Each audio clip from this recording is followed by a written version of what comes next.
முருகன் அனுமதித்தால் மட்டுமே திருச்செந்தூர் செல்ல முடியும். வீட்டில் இருந்து புறப்படுவதற்கு முன் ஒரு தீபம் ஏற்றி முதலில் குலதெய்வத்தை வணங்க வேண்டும்.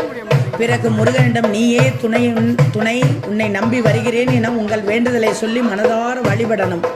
இங்கு கடல் மட்டத்திற்கு கீழாக சிறு குன்றின் மேல் கடலை பார்த்தவாறு சுவாமி வீற்றிருப்பார். பிறவிப்பணியை போக்கி தலையெழுத்தை மாற்றக்கூடியவர் திருச்செந்தூர் செந்தில் ஆண்டவர். படைத்தல், காத்தல், அழித்தல் ஆகிய 3 மும்மூர்த்திகளின் வடிவில் தொழில்களை செய்பவராக திருச்செந்தூரில் மட்டுமே முருகன் அருள் புரிகிறார்.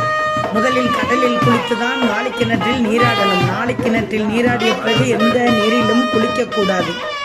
முருகப்பெருமான் வேளால் உருவாக்கிய தீர்த்தம் நாளிக்கிணறு. இதை கந்த புஷ்கரம் என்றும் கூறுகிறார்கள்.